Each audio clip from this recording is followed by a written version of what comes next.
NFL Nation, how you doing? Spoke about words by my brother Dolph Jackson, man. How y'all doing, man? This is As the NFL Turns. I am your host, Carlos Clayton, and to the right of me is Cowboy from the Atlantic Fan. What's up, Cowboy? What's going on? What's going on, Los? You doing all right today? How about yourself? I'm doing well. Ladies and That's what's gentlemen, up. do us a favor. Come on in. Come on in. This is As the NFL Turns, presented by the Come On In Sports Network. Let's get it cracking. Man, this is week 14 of the NFL season. And per usual, Cowboy, it's been crazy every single week, man. And Yeah. the predictions, we can't predict anything no more. No, I actually, I did pretty good last week. I just one game that I thought was going to happen was you guys beating us, Mm. but it didn't happen that way. So, but I mean, it's a good and a bad thing. Oh, I put my yeah. money elsewhere. Yeah, there you go. There you go. I went 10-6 last week, so I don't know what's going on. One of my Yeah. better weeks. How about that? Going 10 and It 6 seems last like week. NFL has been all about drama this season, and it hasn't stopped. So hopefully, this week with all these injuries that is happening, and then all this drama this thing turns around and be a pretty good playoff run, heading on into the Super Bowl, run for the Super Bowl. Yes, sir. Yes, sir. I'm excited for it, man. This is 2012. It feels like because now you have the Patriots on top, right? You have Yeah, the Steelers still win the division, but who knows how long that'll go. They have a key matchup today against the Ravens, but we got the right. Patriots, the Broncos.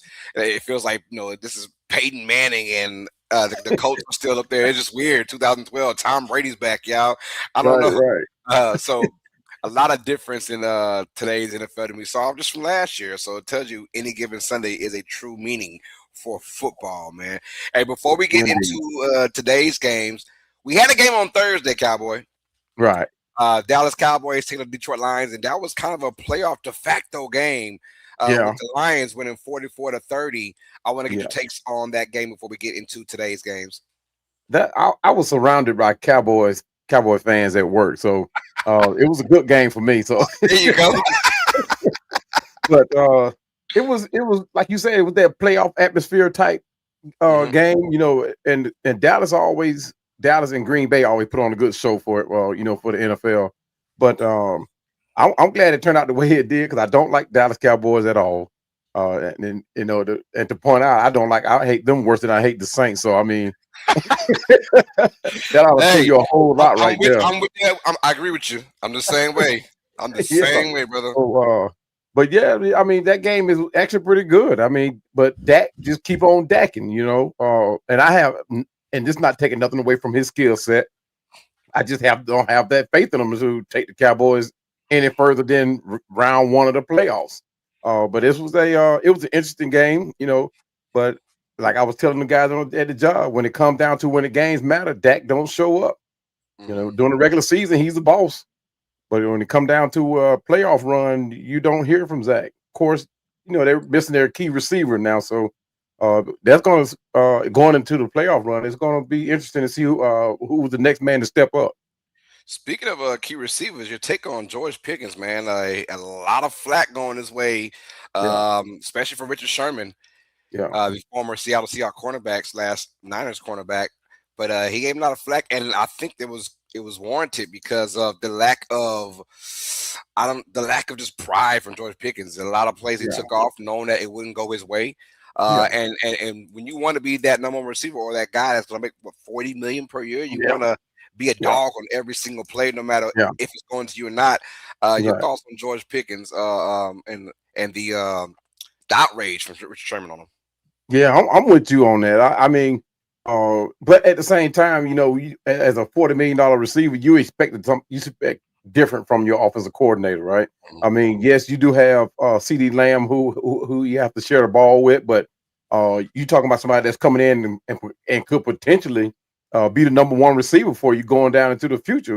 With all the injuries that CD Lamb is coming up with, so you're going to need him down the stretch, but at the same time, you take a look at what happening with us with Drake London, with the Falcons and Drake London, and for a star receiver of that caliber to make a comment like that, you have to take a look at it and say, okay, maybe he do have a point, but at the same time, it's like I was saying about Drake London.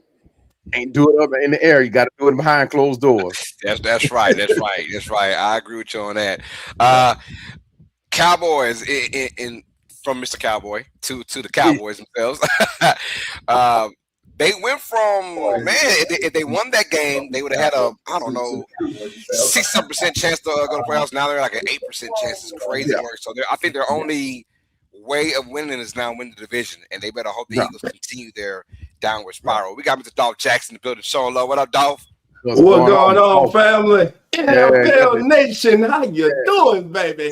Yeah, got Dolph Jackson coming in with the Keith Sweat R&B sweater on. Oh yes, He sir. coming in with the- Nobody who can love you like me. Nobody.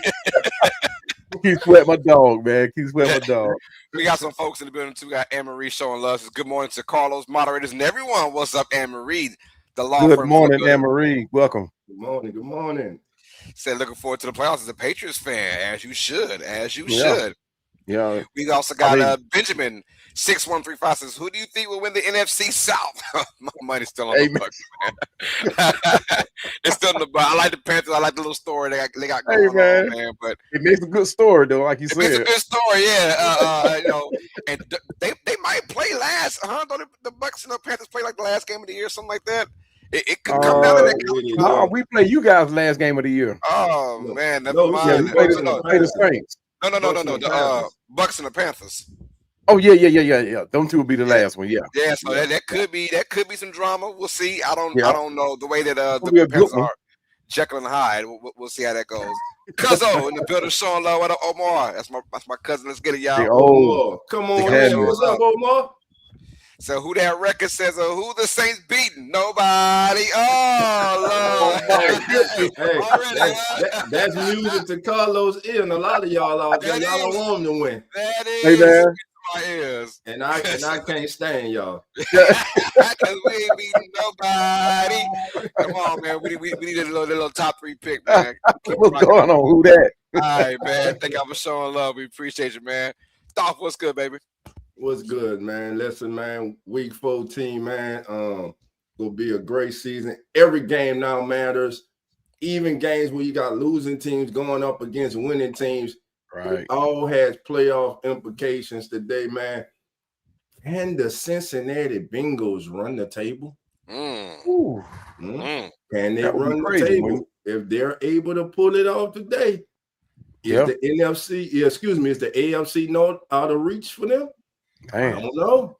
Oddly so. I really don't know. No, it's not. So it's a lot of storylines going in. Jonah, how you doing? Come on in. Thank you for being here. There's a lot of storylines going on. And before we get into the NFL action, I got to ask you guys right now, because in about 45 minutes, I'm on it. We'll know.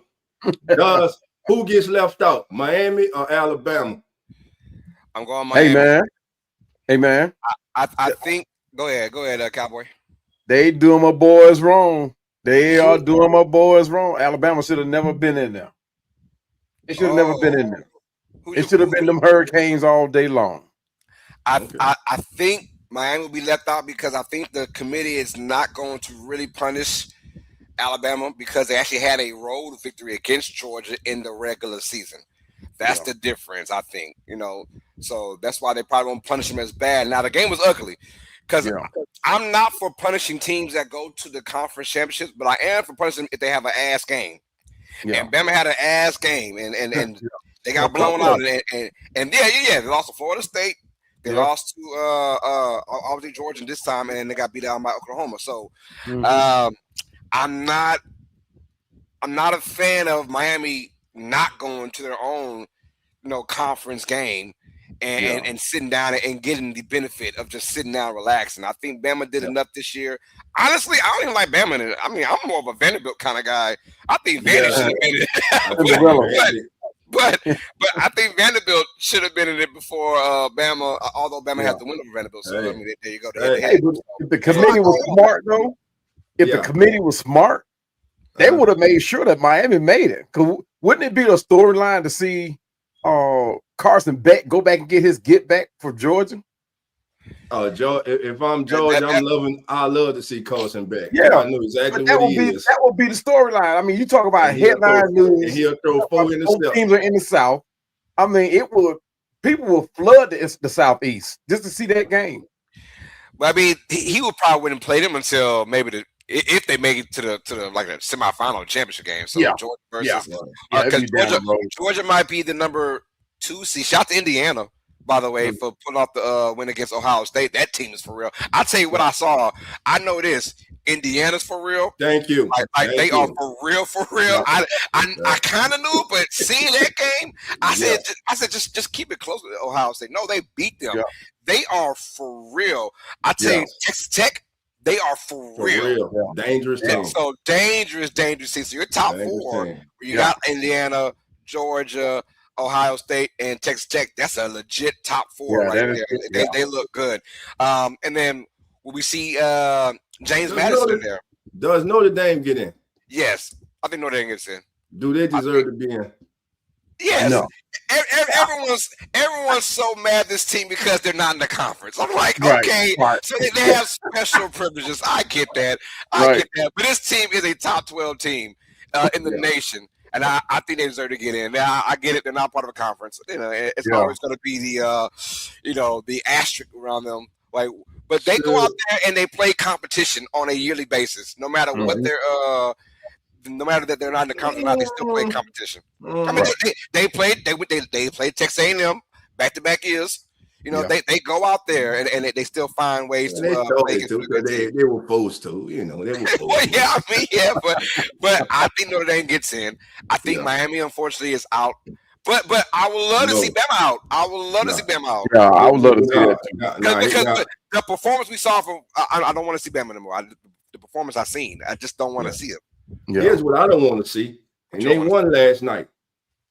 Congratulations for winning the ACC championship. Your ass does not. They do not deserve. Duke is not getting. They're not getting 5 losses. They're not getting it. You know what? But look, they put P4 automatic bid. No, they're not. They're not because they are, but it's the top 5. So so they got to be in the top 5. James Madison is going to be over there. I'll put James Madison. Yeah.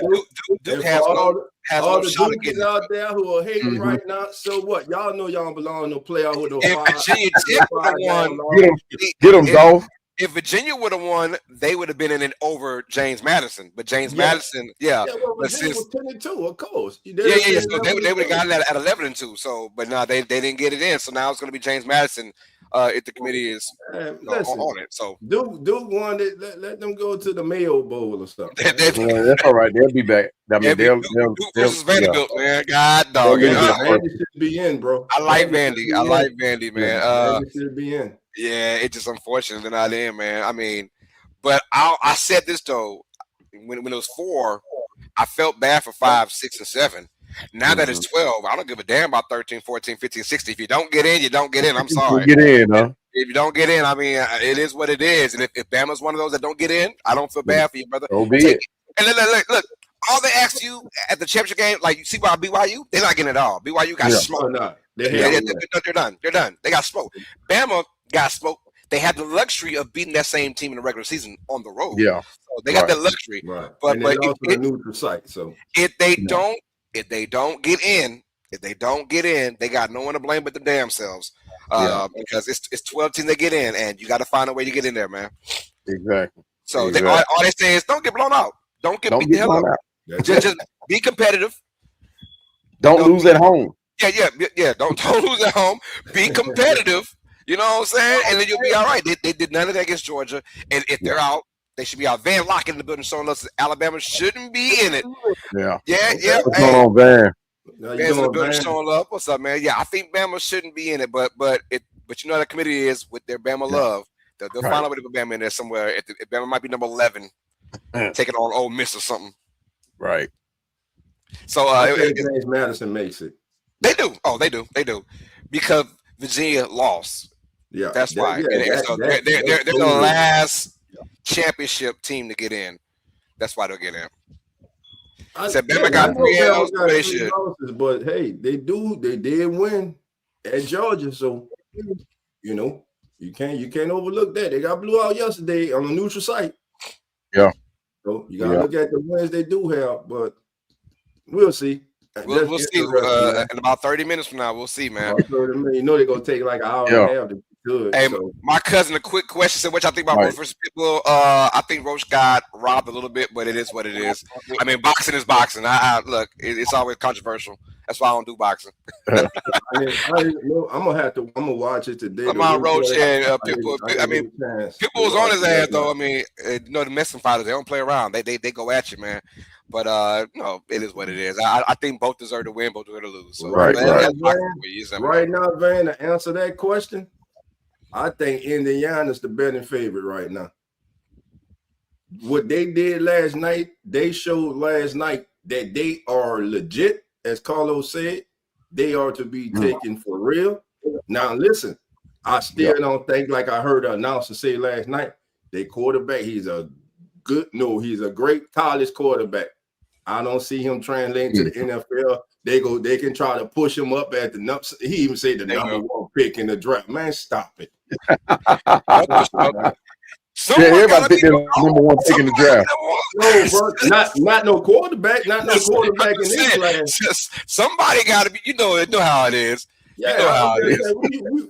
About 3 or 4 weeks from now, when all this stuff is over with, they gonna start these workouts, and you're gonna be at the pro day. Oh my God! Did you see how he spent it right there? You know how that's gonna go, man. You know how that's gonna go. They're going to evaluate someone from the QB position at the number one pick is every year, no matter how far the class is. Someone is going to be, top 2, top 3 quarterback wise. You know what I'm saying in the draft. So I don't know, man. It's hard to bet against Georgia, and I like Mendoza a lot, but I don't see him being number one. I like Mendoza as we'll see how it translates in the NFL, man. Today, it just if you think about the draft class the last 3 or 4 years from the quarterback position, it just hasn't been anything of exciting because I think the developmental part from college to the NFL is not there. I mean, look what happened to Penix. Look what happened to Ward. None of these guys are getting developed. You don't have that no more. I don't know. McCarthy was even a first round pick in my opinion. I think it was a 6th round pick. He got McCarthy was that guy that got boosted up last year. Hey, see that boy playing for the Say, man, some of players might surprise you. You got the best receiver, arguably one of the best top 2, top 3 receivers in football, and I don't understand how you do not get the ball to him. How you do not have chemistry with him? I just don't understand. Yeah, it's crazy. Before we got off subject though, my pick for the college football playoffs is still Ohio State. I got Ohio State going back to back. You got Ohio. Yeah. It pains me to say that. But I got Ohio State going back to back right now. If the matches fall into their favor, we'll see. But this is a year that it is up for grabs, so I do like that. So I'll say my pick till next week after I get your bracket. Yeah, I got you. It ain't no surprise with me. It ain't no surprise with me. I don't win, lose, or draw. We're going to the U. I hope y'all in here. Hey, I hope so too. Cinderella. Like you said, it'd be nice to get another non-SEC team in there. I know one thing. If they don't, y'all just hold on. Mike Irvin will be on social media. Hitting me. Hitting me. This thing's to you. It's gonna be them versus Notre Dame because they had that matchup. And they beat them head to head. Yep, they did. So that's really going to be the take. If Bama, they're hoping that Bama finds a way out of it to where those both teams can get in. We'll see how that goes, though. All right, y'all, let's get to the NFL season, man. This is week 14, ladies and gentlemen, and it's a great one we got, man. Great one we got. So let's start off as the NFL turns. Seattle Seahawks take on the Atlanta Falcons, you guys. Seattle, I'm going to tell y'all right now, although their defense is playing hella good, I do not like what I'm seeing right now from their quarterback and Sam Darnold. They take on a Falcons team in Atlanta. Who do we have going on in this game? Cowboy, this your squad, man. Hey, man. How be feeling? Hey, you started out with the best. It's going to be a great game. I mean, you talk about a powerhouse in Seattle, who's arguably probably the best in you know, in that division. So I mean, they playing some real man. good football. They coming out.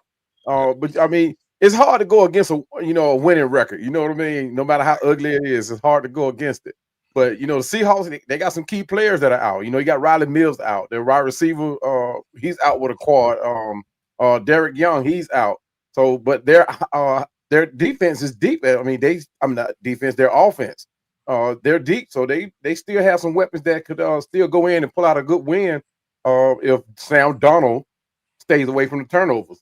But he has to hit those chunk plays. We got some holes in our defense in the secondary, and Sam Donald has to take advantage of them. If not, he's in for a long day against that defense that we have. Yeah, and I'm with you. I got Seattle winning this game too, and it is on turf, so it'll be a lot better for Sam Darnold. But he has got to get things going. They've been playing exceptionally well on the defensive side, getting turnovers, creating havoc against their the opponents. But Sam Darnold has been ugly the last about month of the season, and no one's talking about because winning covers all that up. It always does. But boy, I'm telling you right now, Sam Darnold better not bring that into the playoffs because they will be one and done.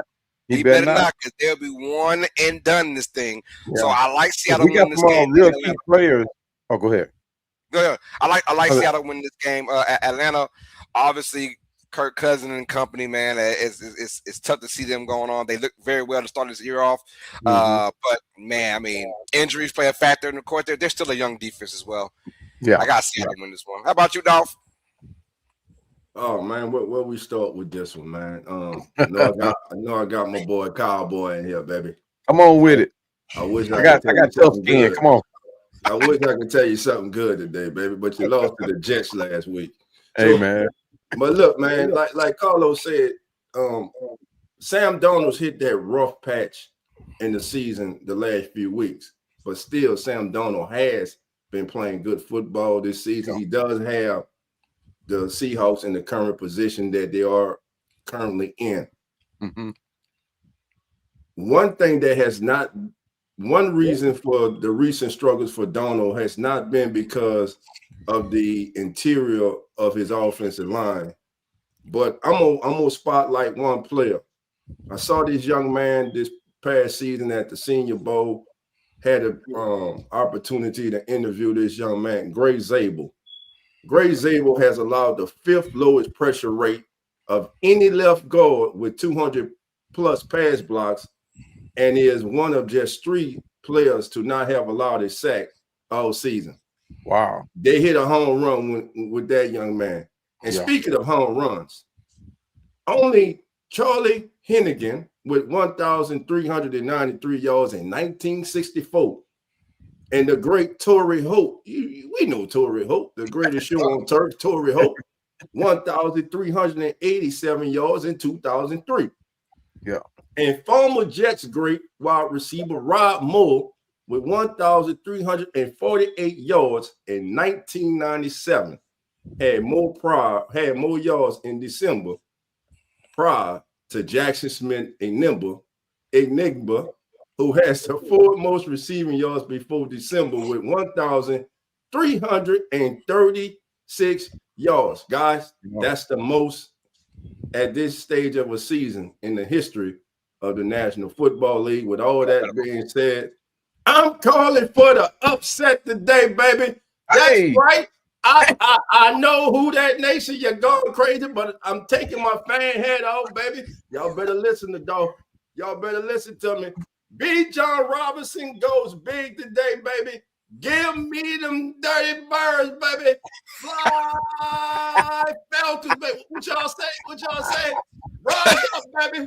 Rise up, baby. Rise up. Y'all better not get shot down. My dog. Hold on. Am I lone wolf in this? You the lone wolf, baby. Oh. I'm surprised lone wolf. Hey, I know. Some bird gonna be flying high. Some bird gonna be flying. Hey, man. Hey, but what's key to note, though, it was key to note that we will be without Drake London in this game, and we will be without Brandon Dorless. I think he's been nominated to be in the Pro Bowl this year. He's the team leading sack leader on this team. So We're going to be without him, and James Pierce Jr. is questionable. So we're out with and so is Chris Lindstrom. So we're without some very key players in this game. So how you gonna tell off that now? Yeah. No. But look, I got some good news though. I got some good news for Dolph. We got everybody though. I got some good news for Dolph though. Kirk Cousins plays the Seahawks very well. He plays them very well. Hey, 4 years ago, Kirk Cousins played the Seahawks very well. Hey man, you never, these days you don't know what Kirk Cousins is going to show up. Yeah, you're right. We got Nelly Jimenez says 6'7". What's up? All that 6'7" stuff must be a kid. And Marie says another up and coming NFL team, the Carolina Panthers. Yes, man. We'll talk about them later on. We got Gabe says, "Hey, what's up, Gabe? Always good to see you, man. What's going on, Gabe?" So the NFC North, my Steelers easy. Let's go. I did say on my end of things, I said rep NFL team. So he's repping the Steelers are my sleepers this year. They're my sleeping team this year. To what, sleep during the playoffs? We're talking about, man. Gabe, I think I don't like Aaron Rodgers. I don't like Coach Smith. I mean, but they are quietly doing what they need to do to stay close, to stay in the hunt. Yeah, they just might. Well, I don't know. Aaron Rodgers might surprise them. Speaking of that team, let's get into it, y'all. Pittsburgh taking on Baltimore. The AFC North is up for grabs, y'all. One of three matchups where whoever wins will be first place in their current division. Pittsburgh and Baltimore. Let's get right into it. Dolph, how are we feeling about this AFC North rivalry? And is it today's best rivalry, or is that still Chicago and Green Bay? Let me know. A lot of Steelers and Raven fans would like to sing that old song, welcome back. But guess what? This ain't your daddy's Ravens, and this ain't your daddy's Steelers, baby. I don't know what the hell we're going to get today. You really don't. I mean, you got two teams that used to be based off of defense. Still, the defense is okay. The Ravens defense, they make a cameo appearance every now and then. Every now and again. Now today you would think that the Ravens should have the upper hand in this battle. They're more explosive of offense. Of course, they got King Henry, they got Lamar Jackson, Andrews, likely though. I don't know what's going on with that. I don't think he'll be in Baltimore next year. But in the day's game, man, I'm gonna on the road. I think it's going to be the Ravens. I think the Ravens take over first place in the NFC North. I'm going with the Ravens. Going with the Ravens. Okay. Yeah, I'm going to go with the Ravens as well. I'm going Baltimore. Look, must-win game for both these teams. Both these teams, I can't stand the way they're playing right now, offensively and defensively, to be honest. And you're right, though, Cowboy. We don't know what we're going to get in this game. I'm sorry, probably Doctor said that. But we don't know what we're going to get in this game, man. I have no clue. But I'll tell you what, though. When it comes down to the intangibles and the must-win factor in this particular matchup, give me the Ravens. They're just a better team top to bottom, in my opinion. They've got to win. Whoever loses this matchup, their season, in my opinion, is done. They're done. Whoever loses it, they're done. So this is a must-win, obviously, both these teams, because you got the other squad behind you, the Bengals, right? Old Joe Beasley back there, and we know what kind of magic he has later on in the year. So you don't want to, if you're the losing team, you don't want to mess this up right now because the Bengals are behind you sniffing. So give me the Ravens to win this one. Close matchup, ugly game. I got Ravens in a low-scoring game. Yeah, I got. I don't know. Aaron Rodgers. Potentially, he has a fractured left hand or whatever, a broken left hand. So I mean that's gotta affect him at some point. It's not a throwing hand, but it's gotta affect him. Any broken bone, you're gonna feel it, especially in the field of play. But they'll also be without Darius Slay, who got released. But on the positive side, they've signed Adam Thielen, who's a great receiver, who's still he's up in age, but he still produces. But their coaching strategy is going to have to stay consistent in this game, and for the Steelers. But we all know who the offensive coordinator over there is. He second guessing himself so many times. It's crazy. So, but they have to dominate the time of possession and avoid the costly penalties. As the same thing with Lamar. he's going to have to hold on to that ball. Yes. I don't know what's been going on with him lately, but he does have an ankle injury that could affect his play too. But like you said, this is going to be one of those ugly games that we just don't know who's going to come out, how they're going to do it. But the Ravens offense has to emphasize the run game, to take the load off of Lamar and what he has to do. They have to rely on that run game, limit those turnovers, and contain. And the defense must neutralize the Steelers' run game in return. So this is one of those games, like you said, we don't know what we're going to get. So who you got in this one? Oh, my bad. I'm going Ravens on that one. I'm going Ravens. All right, I think we all in agreement now. We're all going Ravens on this one. It's gonna be a good matchup. The winner that will be hit first place of the AFC North. All right, let's get it in quickly. Titans versus Browns, ladies and gentlemen. AFC bottom dwellers are in the building, but we have to talk about it because essentially before the draft we had the two best quarterbacks going into this, Cam Ward and Shedeur Sanders. We know about the Shedeur Sanders drama that happened during the draft and after the draft and now during the season, but we'll see both these guys starting. And for the remainder of the year for Shedeur Sanders, of course, Cam Ward is having an abysmal first year as a quarterback for the Titans because that Titans team is just sorry and putrid. Lord have mercy. Lord have mercy. But quickly, guys, Dolph, who you got winning this one? Browns, Titans, and why? Carlos, first of all, I appreciate you bringing up one of the most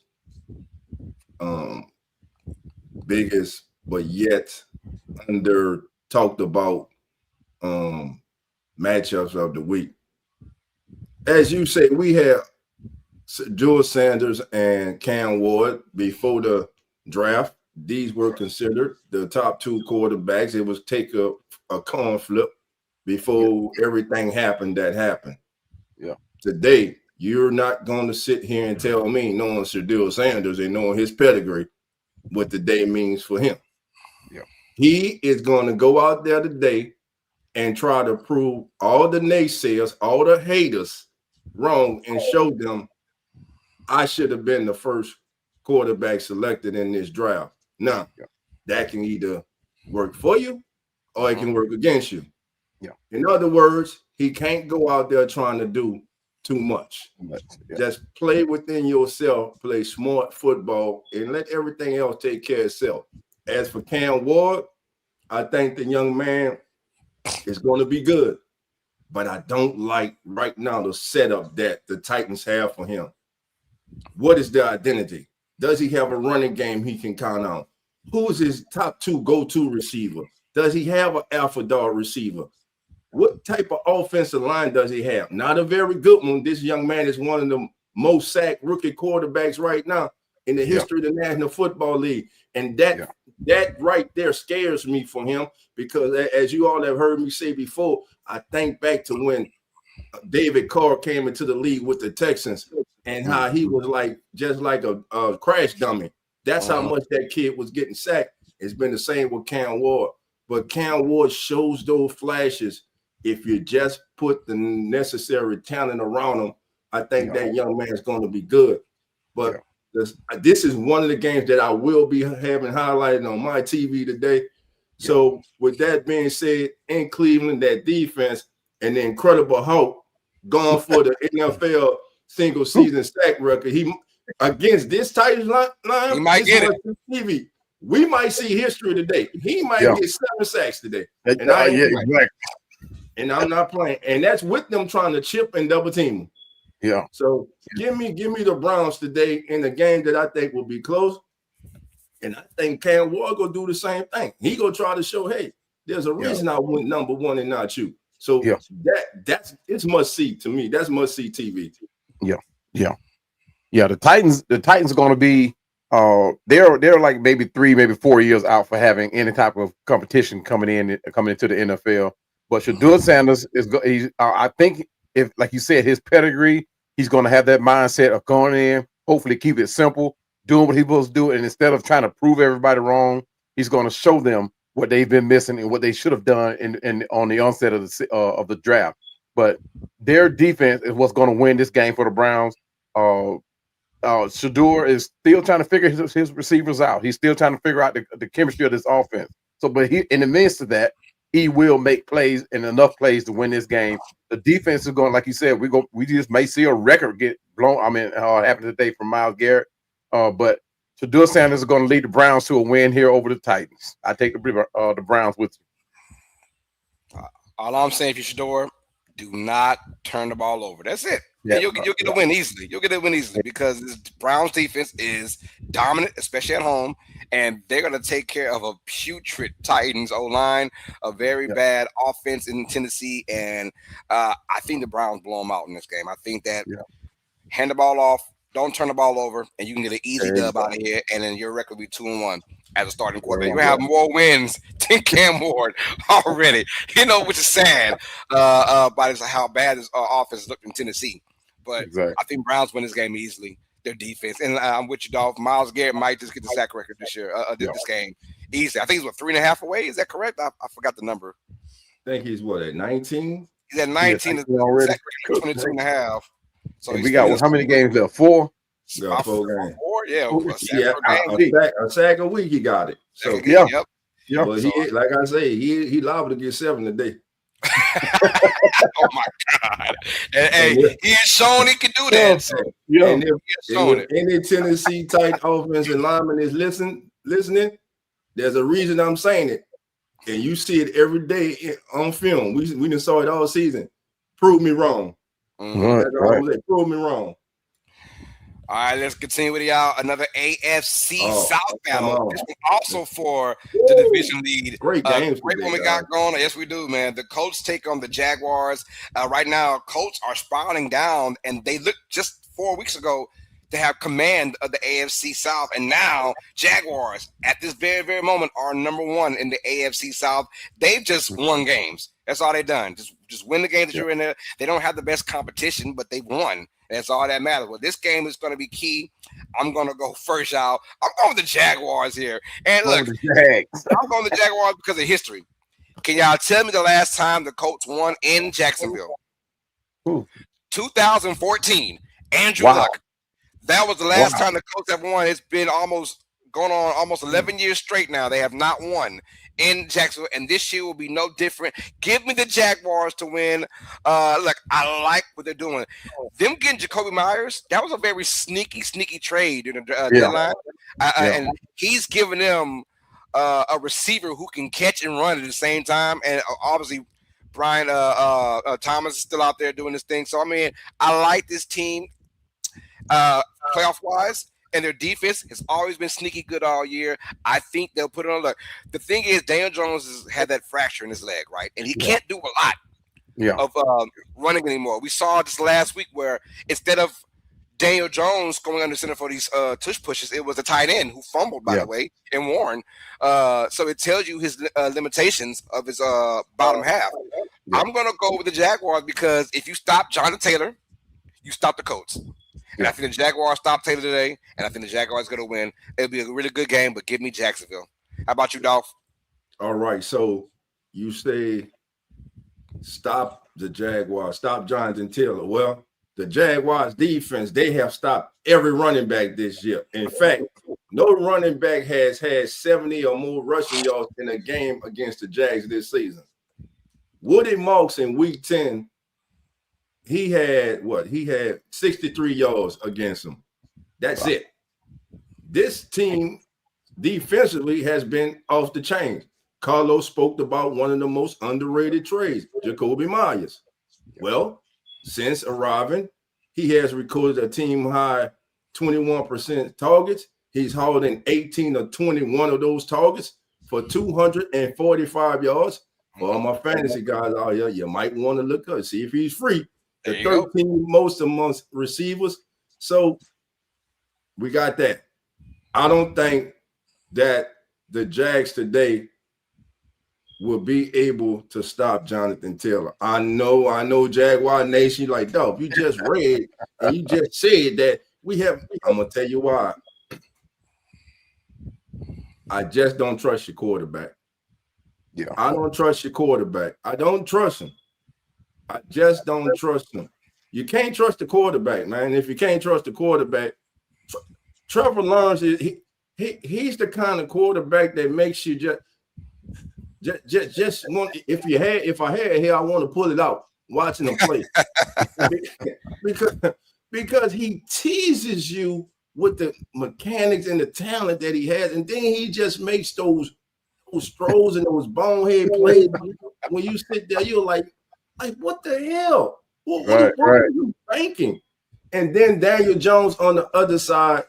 Listen, I know man, first of all, shout out to Daniel Jones. And a lot of times when we sit here like we're analyzing these games, we're talking about these players, this and that about them, but we don't understand what a lot of these gentlemen, a lot of these men go through to get out there on the field on Sunday. Daniel Jones is playing with a broken fibula. Mm-hmm. So that stops his mobility. We know Daniel Jones can get out the pocket. But today against that Jaguars defense, I just said that I was going with that Jonathan Taylor would run for over 70 yards. And I'm tripping. Let me stop. Man, Jaguars won today. I'm tripping, man. I'm tripping, y'all. Jaguars won today, damn it. Jaguars won because. And the only reason I'm saying this, if Daniel Jones was fully healthy, yes, I would go with the coach because of his ability to run also and keep players alive. But with that injury, that's definitely going to hamper him and slow him down. So he's not going to be able to get out that pocket and get extra yards and extra possessions for the coach. So I'm going with the Jaguars, and it's close. It comes down to whether Trevor Lawrence, we get the good Trevor Lawrence or the bad Trevor Lawrence. So as a Jaguar fans, do this. Keep your fingers crossed. Well, I'm with you guys, man. It's all going to come down to what Daniel Jones is going to be able to do. You know, he got that small fibula fracture. So the most he's going to be able to do to help his team is play action, or either play action, but playing out the pistol or a shotgun. But he's going to have to rely on Jonathan Taylor to in the run game, the short high percentage passes, and he has to protect that leg because he's not going to be able to do all the mobility stuff that he did to help his team, and that's going to hurt the Colts. But the Jaguars, like you said, Trevor Lawrence. They say he give it, he take it, huh? But on the other hand, their defense has been stellar. But they're going to have to come in this game and keep that up, maintain a high turnover rate, because right now they're sitting at the third highest in the NFL as far as turnover rate. They're stuffing the run, and like you said, dog. Are they going to have that enough faith in themselves to stop Taylor? That's going to be what it comes down to. But the defense must exploit Daniel Jones' inability to make plays with his legs. They're going to have to do it. But I'm still, with all that considering, I'm still going with those Colts. I just don't have faith in Trevor Lawrence. I don't have faith in them being able to stop Taylor. Even though the Jaguars have been playing great against the run. Taylor is a different breed. You going long with it, brother? Hey, man. I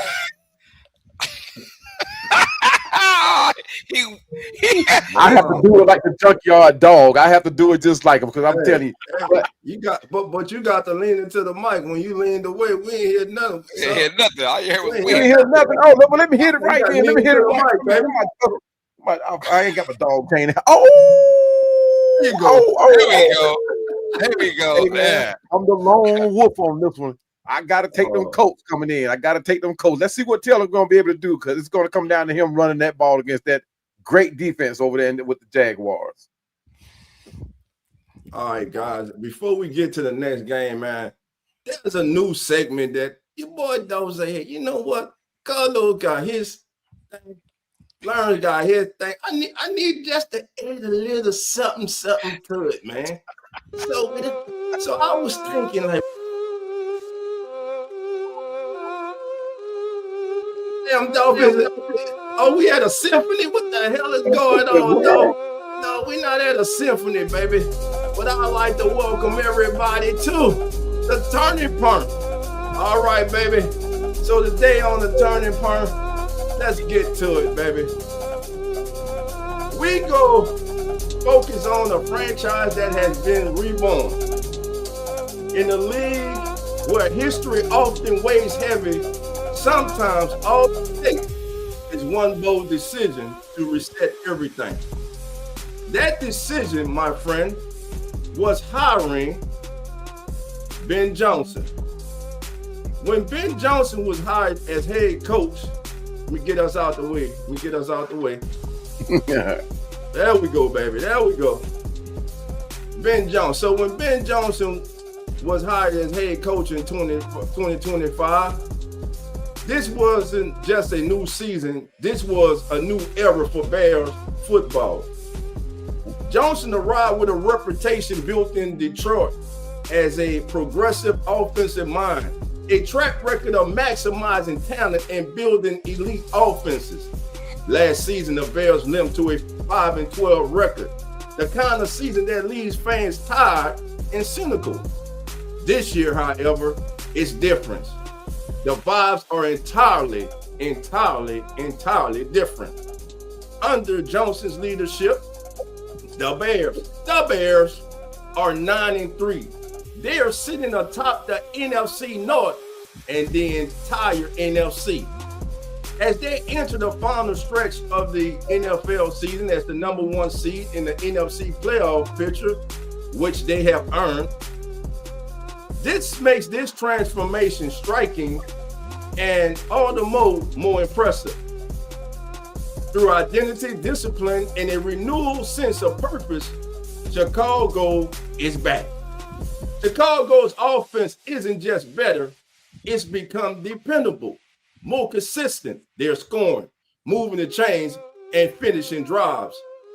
And while the spotlight often shines brightest on the quarterback, Caleb Williams, this is far from a one-man story.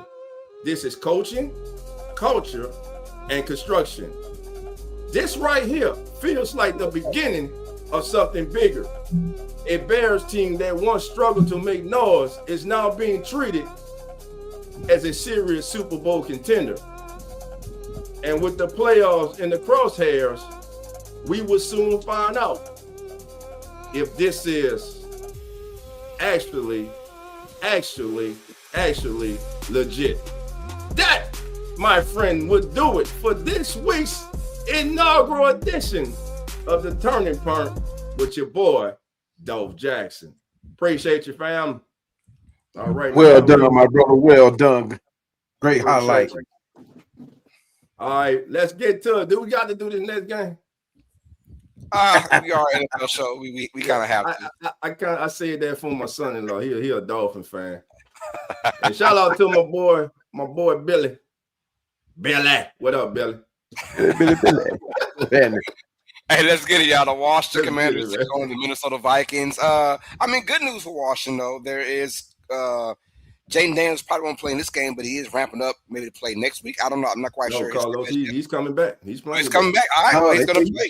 He's going to play, man. So Washington, with their season already done, they look to have some kind of hope for next year. Hopefully, Jaden Daniels comes back in this game and plays very well. As far as the Vikings go, we saw them last week look very putrid. That was a horrible showing against Seattle, and they had their third string quarterback. My God, I don't even know his name. I feel bad for the kid. Don't even know his name. It started with an M though, and last name started with a B, I think. But anyways, he got mollywopped in that game, and now they take on the Commanders at home. I'm gonna start off first, man. I'm gonna go Washington. You said Jaden Daniels is back. I'm with it. This Minnesota Vikings team, very disappointing. But they have no one to blame but themselves. And I've been said it. I am not a hater by the biggest of margins. But when I saw that the Vikings win the draft and they got McCarthy, I was like, what the hell are you guys doing? What are you thinking in that first round? I don't get it. That's the kind of pick that would set a franchise back 5 to 10 years. I'm being real. I'm being real. When you had Darnold and Daniel Jones in the building at the same damn time and chose to let those guys walk to keep your rookie quarterback McCarthy, that right there will set your franchise back. And it's funny how usually when someone gets a concussion, throughout 1 week. It feels like every time he gets one, he's out 2 weeks. It's a reason for that. It's a reason for that because we're just not ready for the kid yet to come out here. We would rather start our third string quarterback, who I still don't know his damn name. I'm trying to think about it, but give me the Commanders to win this game. The Vikings are just all over the damn place. I don't trust them. Their season is done. Very, very disappointing. How about you, Cowboy? Yeah. I mean, we have both of the quarterbacks. Both of them that are returning back. J.J. McCarthy coming back from a concussion protocol. Jaden Daniels coming back from that dislocated left elbow. I didn't think he was coming back for this season, to be honest with you. After seeing the way it happened, and it seemed like his arm and shoulder and everything just got turned all the way backwards. So I really didn't think he was coming back. But Commanders are going to have to rely on that design RPO, right? The play that's going to utilize Daniel's dual threat if they allow him to run.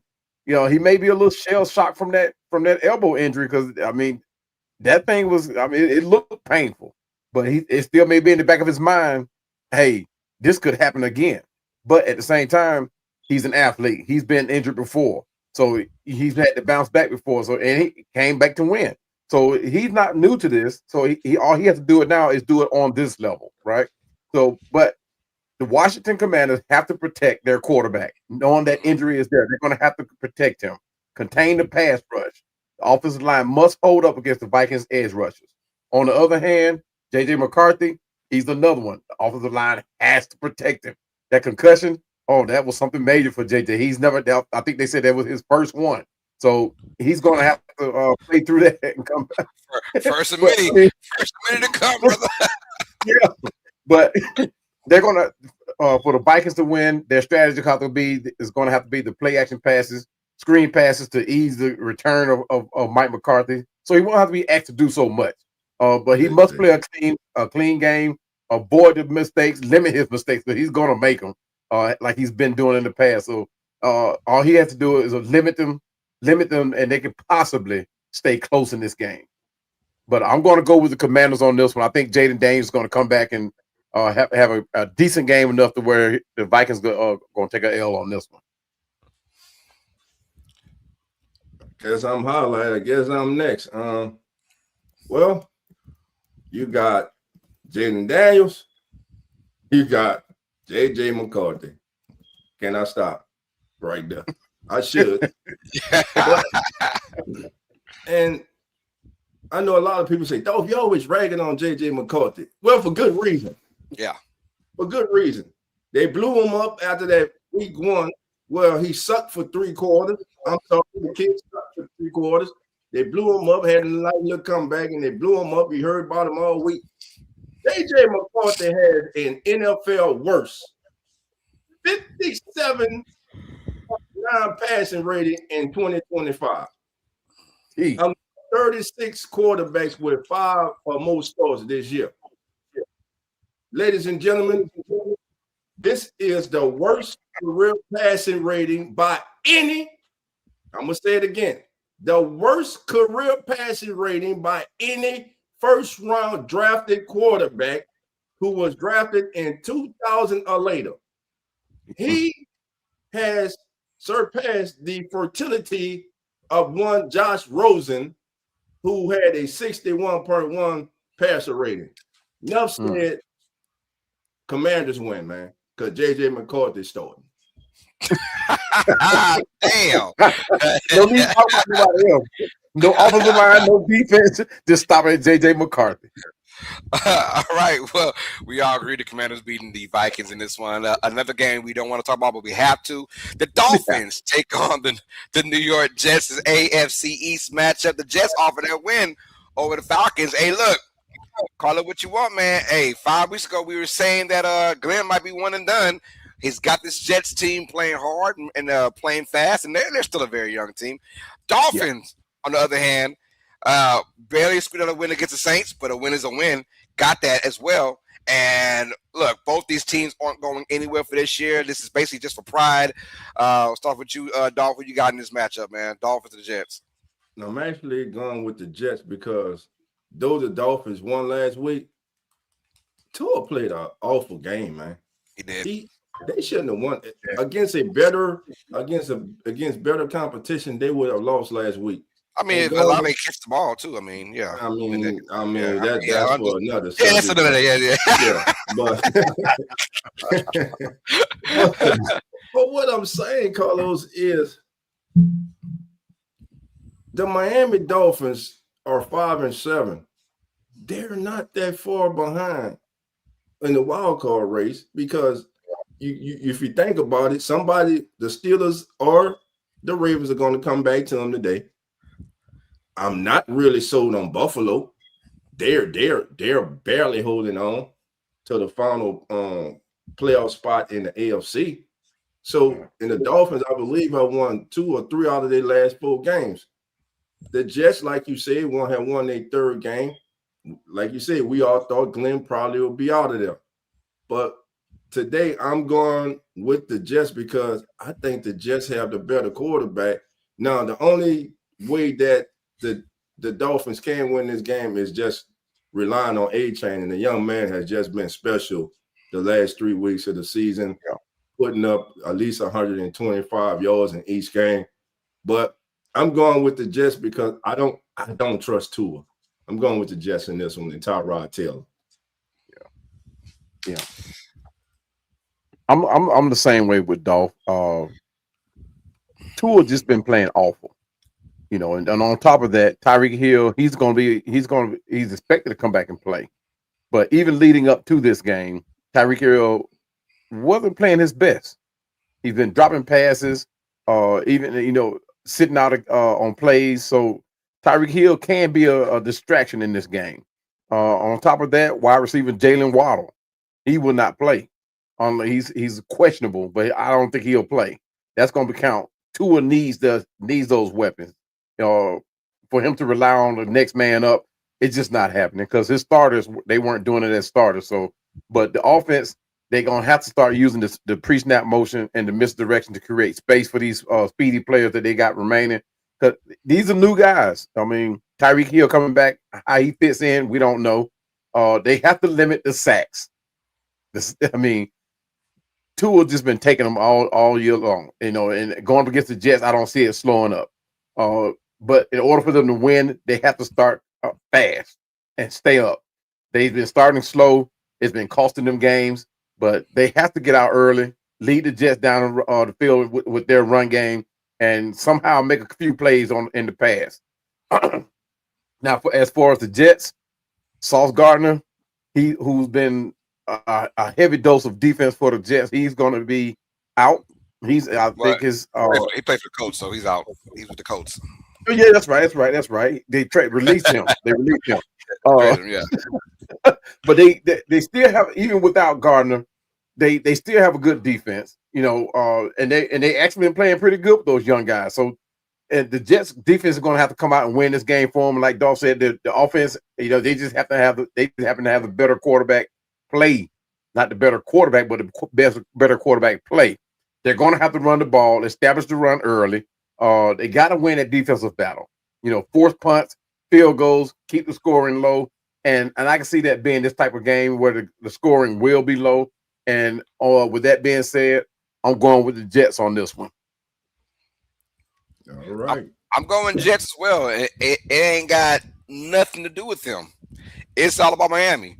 If you know about Tua and you know about where they're playing in New York. If you know about Tua in his career, my brother don't like playing in the cold.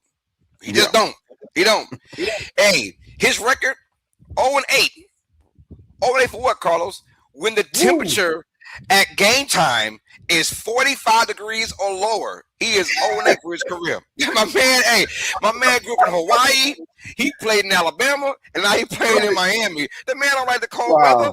Yo. 0-8. Right now, I looked it up. In New York, is game time going to be at 42 degrees.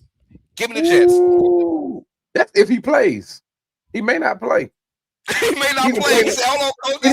He didn't play against us. Guess what? And the coach ain't no better. Mike McDaniel, Every time Mike McDaniel is in the cold, my man look like a little Twizzler shaking for his life. He got the snotty nose. It's freezing up there. Oh, it's bad, man. It's bad. Right. Like that's the head coach. He like he wanna My bad. he, I thought you were talking about where's the Justin fireplace Fields. at? Yeah. He's gonna be bundled up for this game. Oh, he will be. 42 degrees. That's not even bad. It's gonna be some sun with it too. It's 42 with the sun, but it's still cold. Wow. What's the handle, man? Give me Hey, Mike McDaniel might make a stop at one of the hood stores over there and get him a triple fat goose. He gonna need it. He gonna need it. He gonna need it. He definitely with the gonna hoodie, need with the big fur hoodie on it. You gotta be an old head know about that triple fat goose. Before you start talking, Dolph, you muted. All right, we got our next game on the docket. The Saints take on the Tampa Bay Buccaneers, NFC South in the business. The Buccaneers. Hey, this is a must-win for them because those Panthers are right behind that ass, and the Bucs have been kind of something the last 4 weeks now.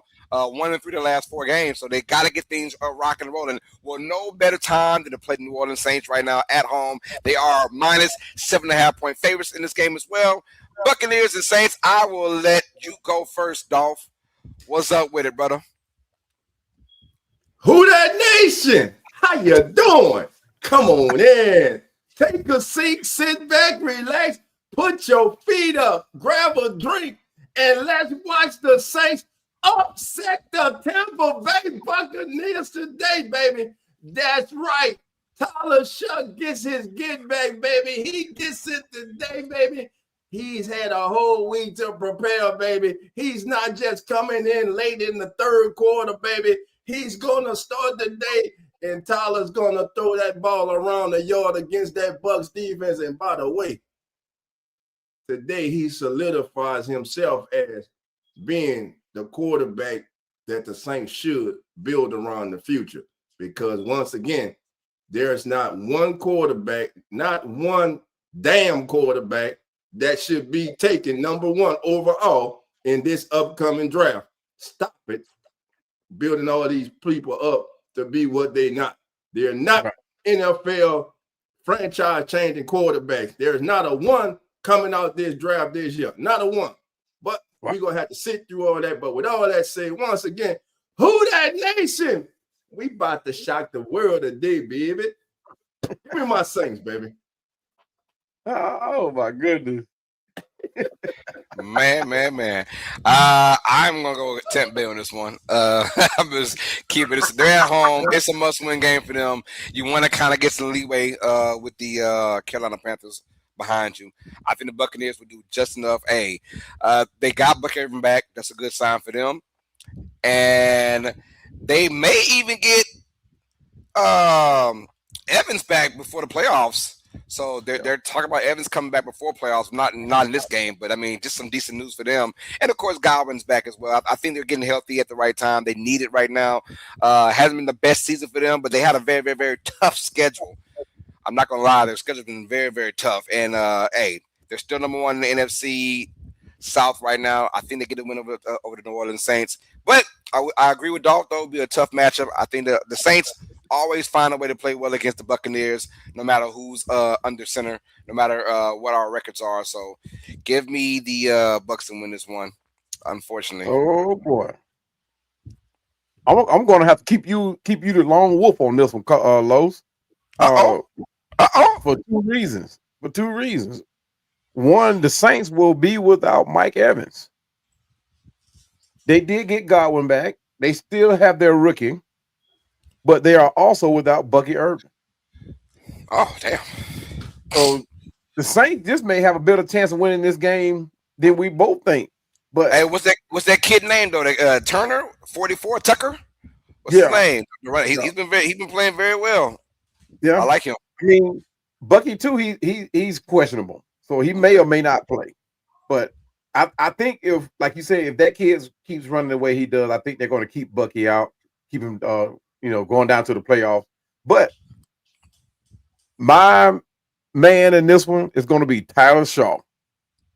That boy, he has shown me he is tough.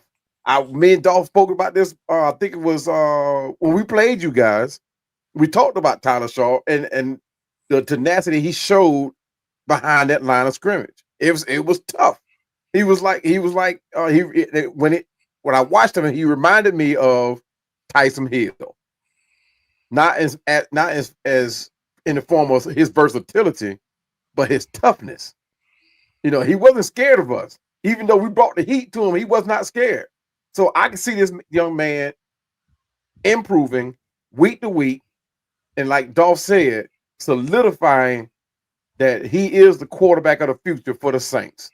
And for the Saints, they're going to have to keep this thing simple on offense, spread that ball around, because the Buccaneers defense, they're tough, and they find ways to get turnovers. They find ways to make stops.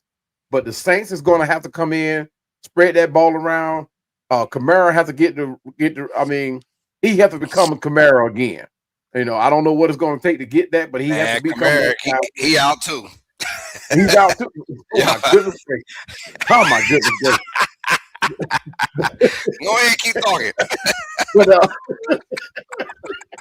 But the thing about the Saints is that what a lot of people are not realizing too, that the Saints do get into the red zone. Yes. They have to find a way to get these red zone opportunities to touchdowns, as opposed to field goal attempts. Reward themselves, score the touchdowns, make it hard for Tampa Bay to play from the back, keep the pressure on them on defense, spread that ball around, make them Buccaneers run across that field with that defense, wear them out. You guys have a young team as far as that offensive side of the ball, and they have to use that youth to run this experienced Buccaneers team down. And I mean, guys, I hate to say it, but I'm going with the Saints on this one. Look at y'all showing love for each other, going for each other's team, man. What the hell going on today, man? Hold on. Before we move on, man. I'm about to long look this thing. What the hell? That was one of the best analytic expressions that you've given this year, Cowboy, and I really appreciate you, man. I call it for what it is. One thing about me, and a lot of people hate it, I am forward. I speak, I speak for my truth. Let's put it like that. You know what I mean? Yes, but I give credit where credit is due too. Great analysis, man. But also, I appreciate that. The Saints will be trailing at the end of one because they only scored 19 points in the first quarter all season long. They're the worst red zone team in the National Football League. They haven't found the way to score in the red zone since this summer in training camp. Yep. So, we still go upset them. But but we won't start out leading after the first quarter. I guarantee you that. Oh, man, Buck's about to beat the hell out of us, man. I don't know. I think Tyler Shaw gonna have a little bit to say about that, man. Tyler, I don't know why people shortchanging that young man. I think you guys have found that quarterback. You got to get him some weapons now. I mean, some bona fide. The receivers, you got to get them some receivers. Hey, man, what you owe? Dog, you owe Dolph some money or something? What's going on, man? I mean, I call it what it is, man. I call it what it is. I don't know, man. It's the holiday season, baby. I like Tyler. Give them to us. They are announcing the 12 teams now. If you guys want to take a quick break and watch this right quick. I don't know. Indiana is number 1 overall for college football. So they are number 1 after that win against Ohio State last night. 13-10 in a really good matchup. The kicker need to be fired for Ohio State. How you miss a 27-yard field goal? I mean, shanked it to the left real quick.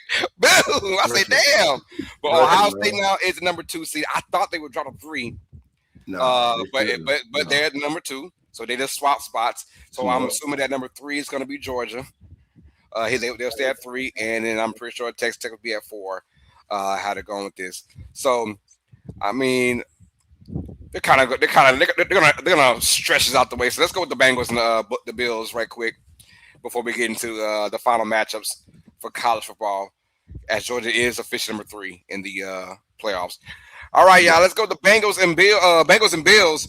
Look, Bills are not that same team we thought they were, man. They have been struggling all year, but they just fresh off a win against the Steelers, and now the Bengals fresh off a Thanksgiving win against the Ravens And Joe Burrow's back now. This team a little bit different. Let's find out who we got in this one. I will start off first, y'all. Hey, right now in this matchup, give me the Buffalo Bills, but barely though. I think Bills.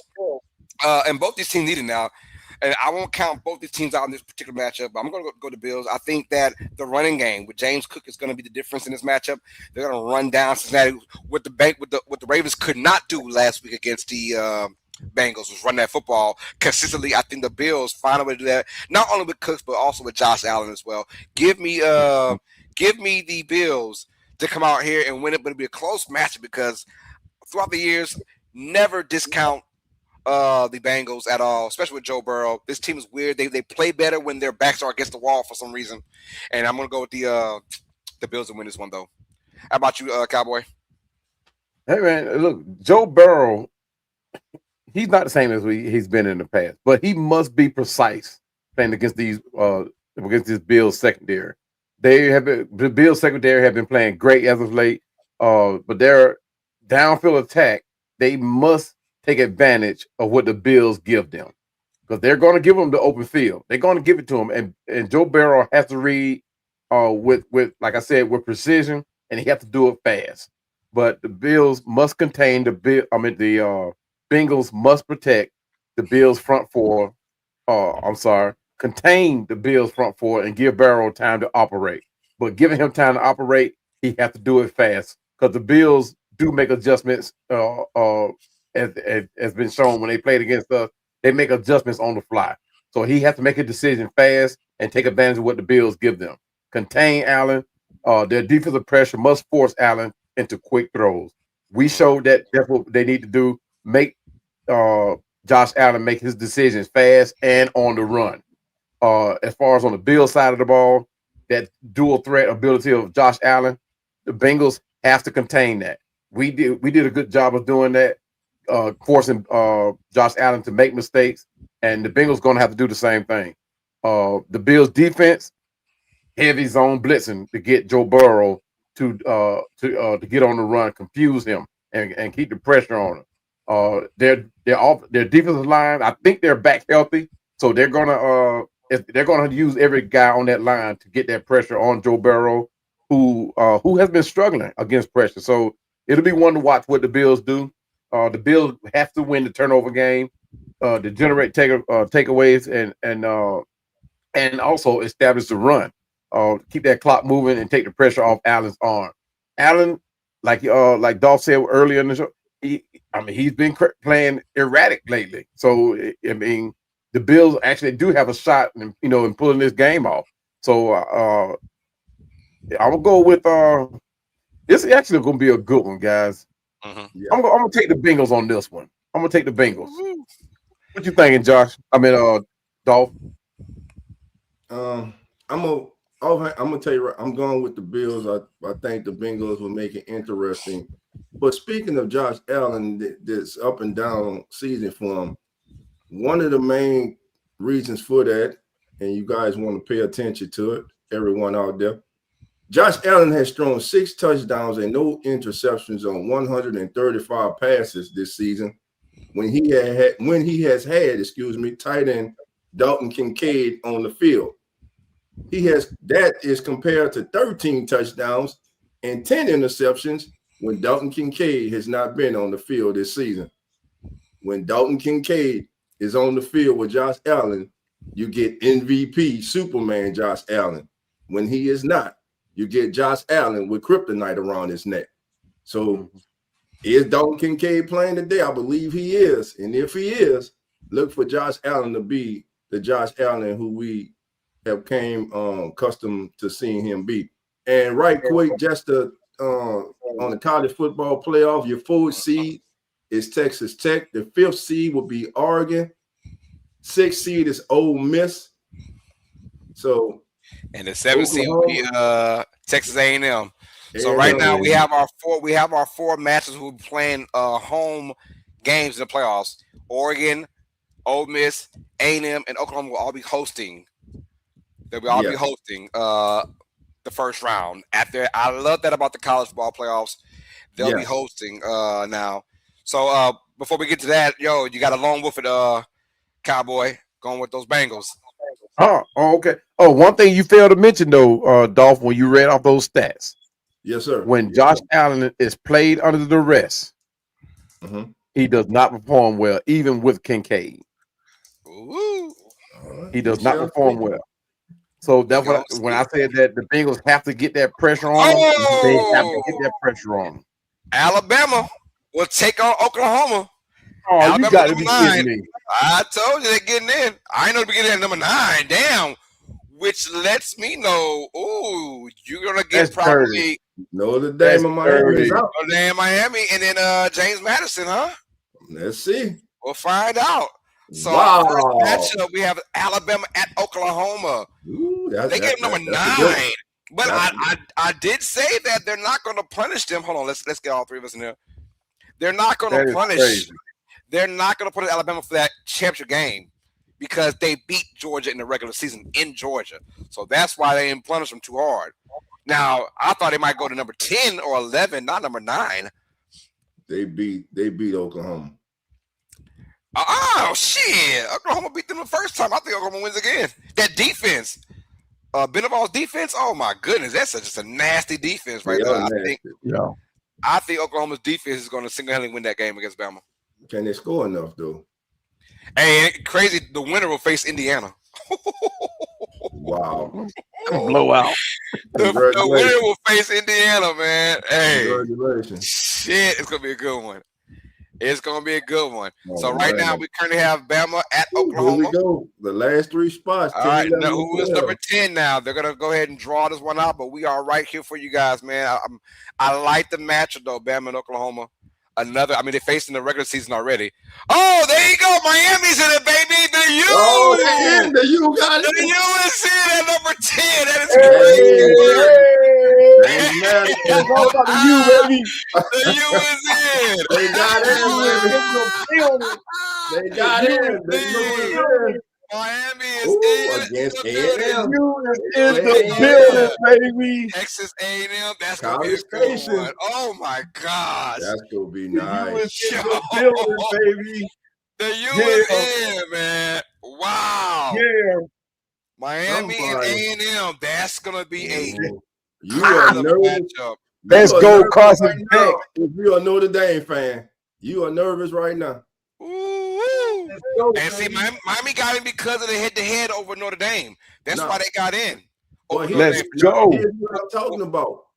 Duke won the ACC, but hey, Miami, they did the right thing by putting Miami in. Duke should not have been in the college football playoff. They did the right thing by putting Miami in. Now, James Madison, Tulane. Oh yeah, that's it, huh? It's Tulane and James Madison, huh?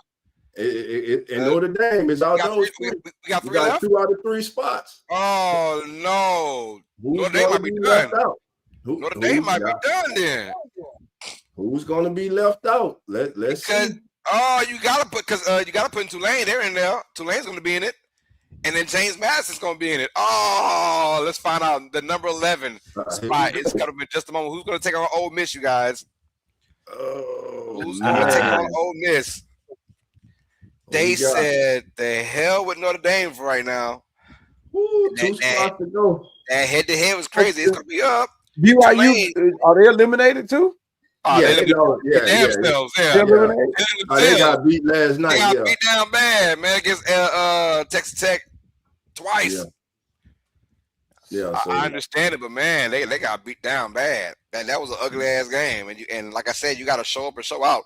I don't like the Bama's number 9 though. I thought Bama should be like 10 or 11, in my opinion, or 10. I think Bama getting in hurt. That hurt James Madison.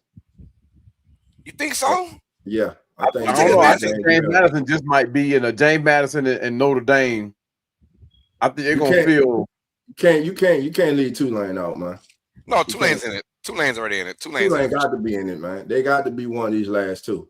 James Madison. Who James Madison just beat when they conference out? Tulane, number 11. There we go, baby. Wrong way, baby.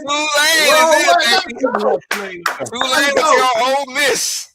Who would have thought a rematch? We saw them once. A rematch. Who would have Tulane and Ole Miss do it? They're in it, baby. Tulane's in it. Makes the college football playoffs before LSU. That's crazy work, huh?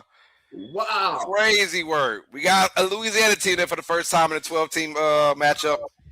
There they go. Let's go, baby. Oh, Let's get it. ducky. Let's get it. So now we got one more in between. It's got to be James Madison Notre Dame. or Notre Dame. Notre Dame. They gonna put Notre Dame. No, it's gonna be James. I mean, oh my God. You gotta listen. Because you gotta put in the five. You gotta put in the five. It's James Madison. It is James Madison. Wow. They will take on Oregon. Notre Dame is out of there. Wow. Notre Dame. James Madison will take on Oregon. Hey, I'm gonna tell y'all, simply put, this committee looked at that head to head. They did. Looked at that head to head. If Notre Dame would have won, I guarantee you it would have been flipped. Notre Dame would be in, and Miami would have been out. Yes. That's why every game matters, and that's why I love this new system in college football as far as the playoffs, making teams play top competition. You can't just schedule these cream puffs. Let a institution come to just get a big check. Right. I'm loving that 11. Listen, Tulane, they get a rematch with Ole Miss. Ole Miss kind of handled them the first time, but now you know what you're dealing with. And by the way, Lane Kiffin is gone, though the offensive coordinator is still there and allowed to coach the team. Oh, man. First team out with Notre Dame, second team out BYU. Wow. Yep. And James Madison gets in. So here we have Indiana #1, Ohio State #2. We got Georgia #3, and Texas Tech at #4. All right. And our matchups, our first matchups, James Madison will go and take on Oregon, 12-5 seed. The 12 versus 5. So James Madison will take on Oregon. That is going to be awesome. I like James Madison going to Oregon because I think they can match up speed-wise with Oregon. Because they're not as physical. I'm going to keep that real. They are not as physical as Oregon is, but speed-wise, they might can keep it. We'll find out how that goes, man. Next matchup, we got Tulane taking on Ole Miss, a rematch of this year. Ole Miss mollywopped them in that first matchup, but Tulane much better than that. Was early in the year, too, by the way, very early in the year. These two teams are, gotten better. Especially Tulane has gotten better now, so we'll see how that rocks out. Like you said, no Lane Kiffin, he's in LSU now, so that's a done deal. And then we have I think might be the best matchup, 10-7, Miami versus Texas A&M. Oh my goodness, Texas A&M was pretty much #1 for a good portion of the season, and then they lost to Texas. So they're hosting now the Hurricane. That's going to be a good matchup. I cannot wait to check that one out. And then of course, our last matchup, Alabama at Oklahoma. That's going to be just bone-crushing defensive battle. I like that matchup as well. That is your top 12 for the college football playoffs. It will start on December 18th and the 19th? Something like that, yeah. So that's going to be what it is, man. I am so excited for that one, y'all. All right, y'all. So that's enough college football. Let's get back to our NFL as the NFL turns now. We just talked about the Bengals and the Bills. Let's get down to the Broncos and the Raiders real quick. Broncos, leader of the AFC West right now, and they're dominating the AFC West. They take on probably the worst team or top 3 worst teams in the league, the Las Vegas Raiders. Tell me why we have the Broncos winning this matchup, Dolph. The Raiders suck. Amen. That's all you can say. The Broncos come in winners of 9 straight. They have won 4 of their games by 3 points or less. It's not about how you win. It's all about winning. I know sometimes we get caught up on style points. At the end of the day, it's whether you get that W or that L. And right now, the Broncos, they're 10-2. They have one of the better defenses in the league. We know they have one of the best offensive-minded coaches in the league, and they're getting just enough good Bo Nix to be in the position that they're in now. Now, in the playoff against steeper competition, they're gonna need Bo Nix to up his level of play. But Broncos today easily over the Raiders. I believe they win by 15 today. Coach Sean Payton is going to be the key to this thing. He's going to have to keep it simple. He knows he's going to be going against an old rivalry. Head coach and head coach for the Raiders. Pete Carroll. Pete Carroll. I don't know why I couldn't remember his name, but he brought Sean Payton has brought stability to the Broncos, right? But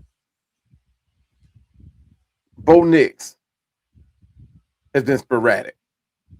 Last season, we saw the growth of Bo Nix and how he was able to come in and be a team that going to be looked at as far as a growing AFC team. But they're going to have to rely on a strong run game from the Broncos to win this game.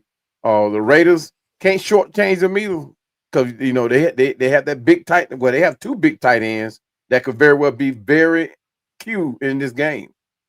So they have to contain both of them, and both of these guys, Brock Bowers and I'm brain farting again on the other tight end guys, but they're going to have to rely on Michael Myers. Ranked team, they would be the one their way in.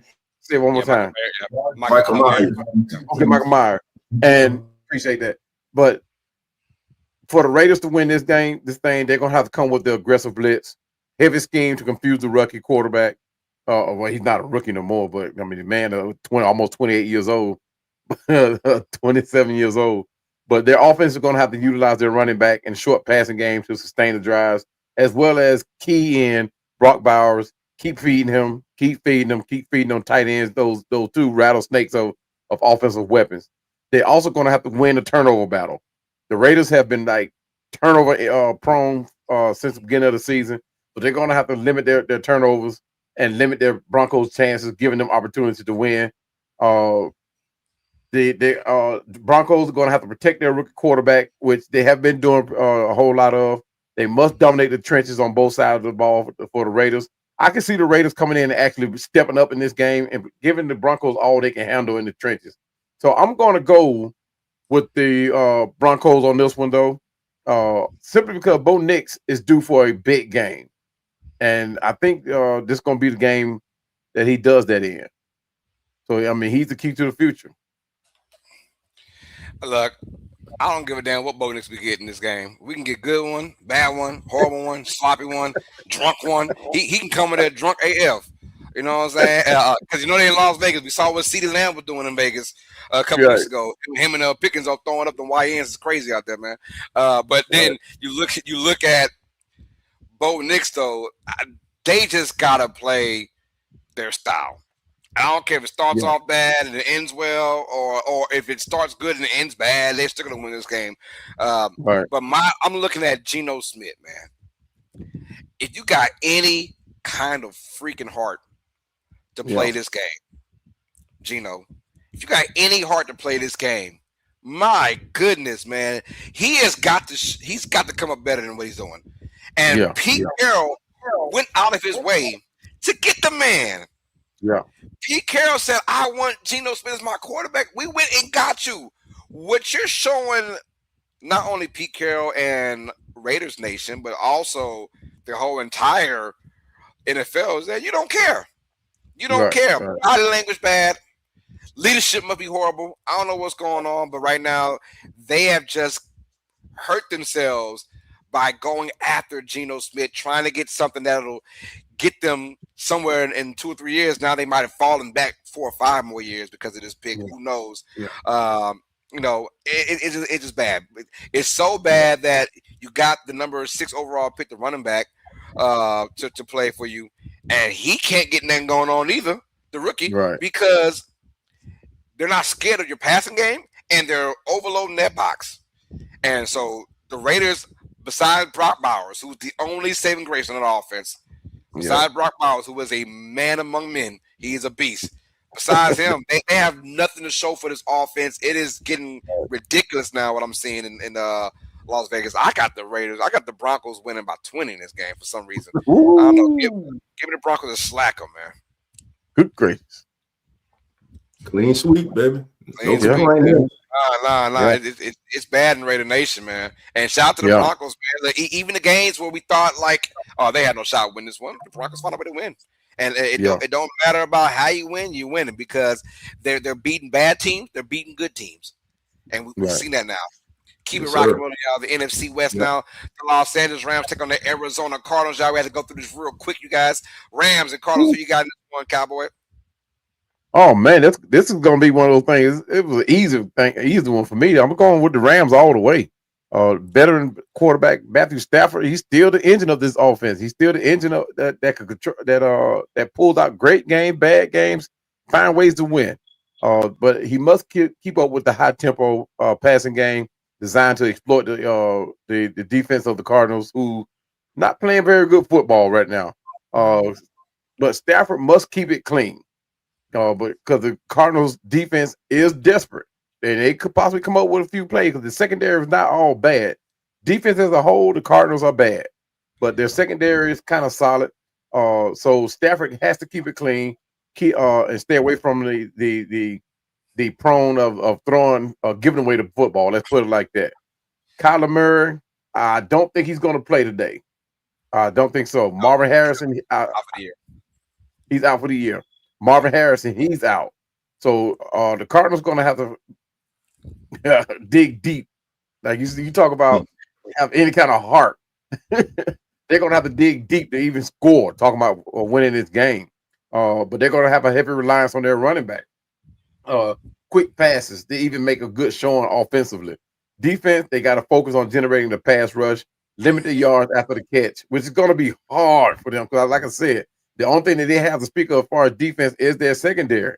And they're going to have their hands full already. So they're not going to be counted on to focus on the runner, So they have to play honest football.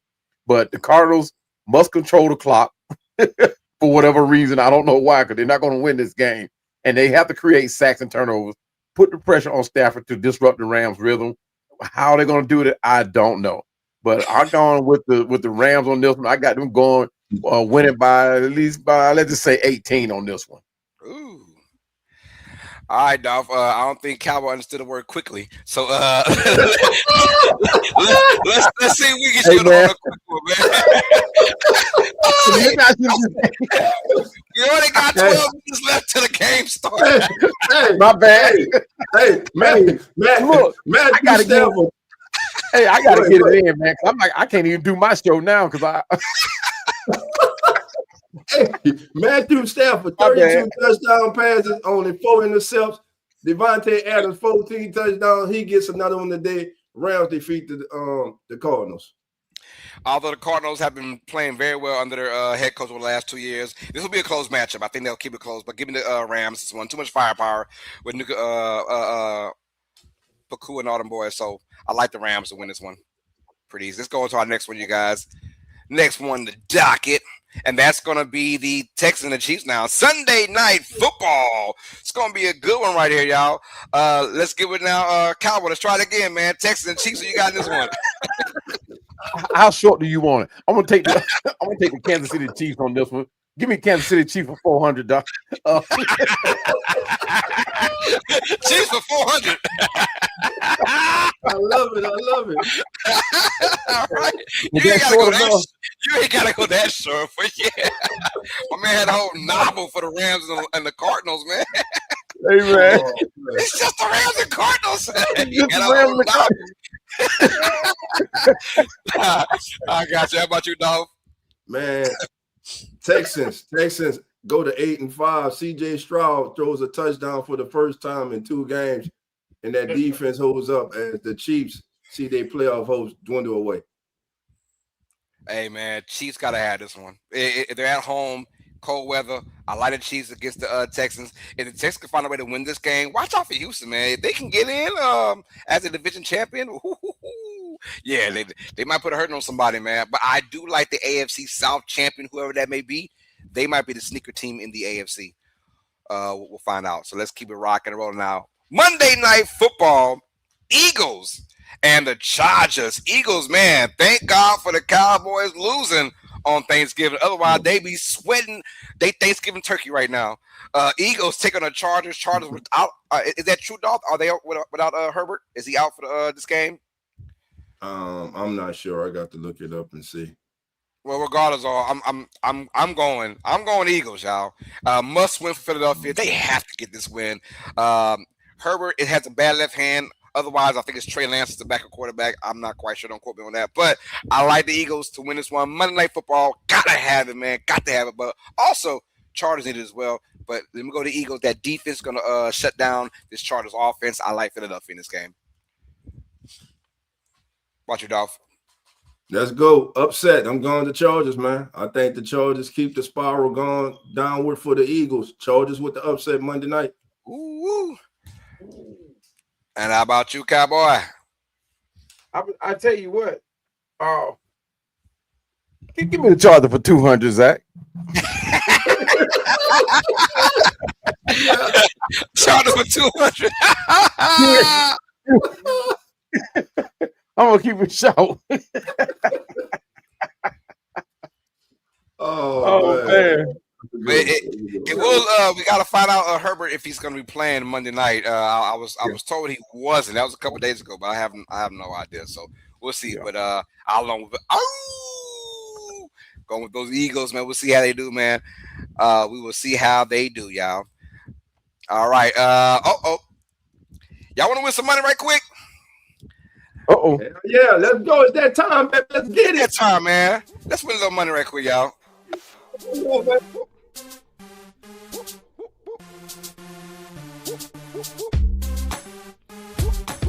Yeah.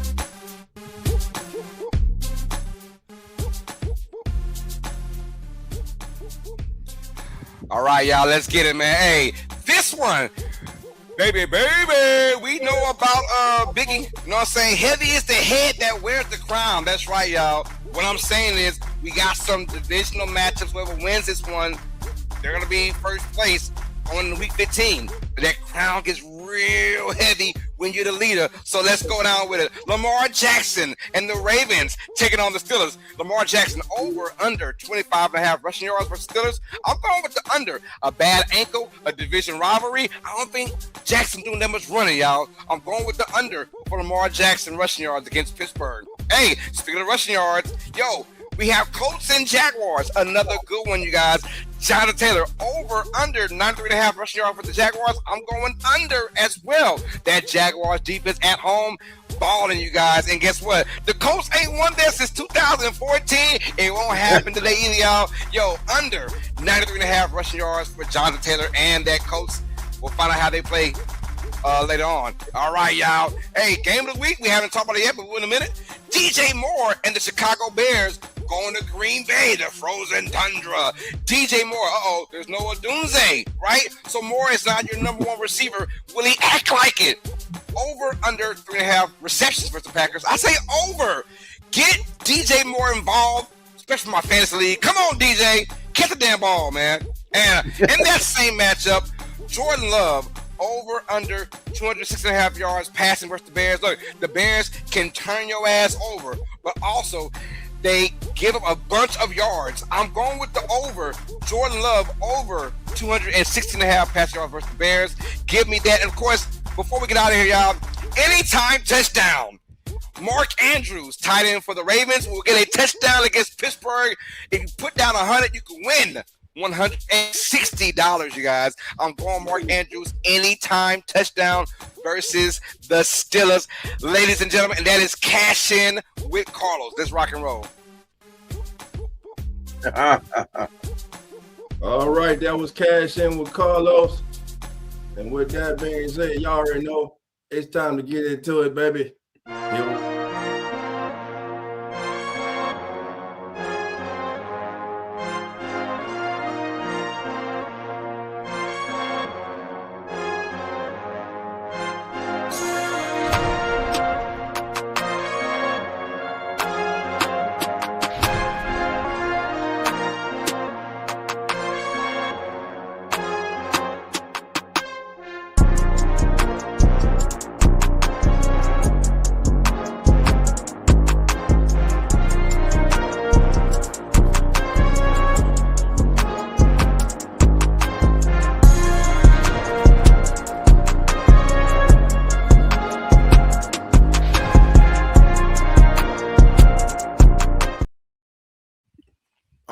family. Here we go.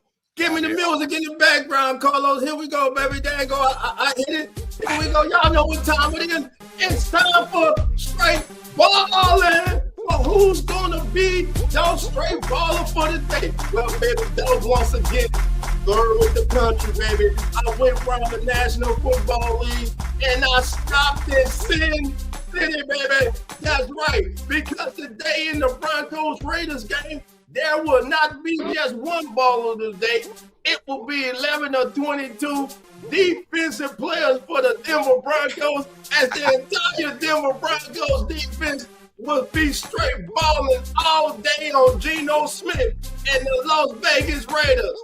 My straight baller of the day is the Denver Broncos defense. Let's get it, fellas. All right, y'all. Hey, I look around just like Dolphin, y'all. I'm going with the AFC East. The Miami Dolphins don't like playing in the cold at all. So guess who's going to run all over their ass? Breece Hall for the New York Jets. I'm going with over 100 yards and a tutty in this game, and the Jets find a way to beat the Dolphins. I'm going with Breece Hall as my straight balling player of the week. Hit it, brother. How about you, Cowboy? Hey, I got to keep it right here at home, man. I got to keep it right here at home. Drake London's out. No more Ray McLeod. Our next men up from the practice squad have not shown up. I see Kyle Pitts being that guy, being our straight baller of the week. He's going ham on Seattle. They have nobody to match him one-on-one, off the line, through the line, down the line. Kyle Pitts, straight baller of the week. All right, family. Listen, that's going to do it for today's As the NFL Turns. Thank you all for joining Carlos, Cowboy, and myself. Remember, family, we're live each and every single Sunday morning at 10:05 a.m. Central and 11:05 a.m. Eastern. And remember, family, the doors are now open. So come on in. Enjoy your day of football, family.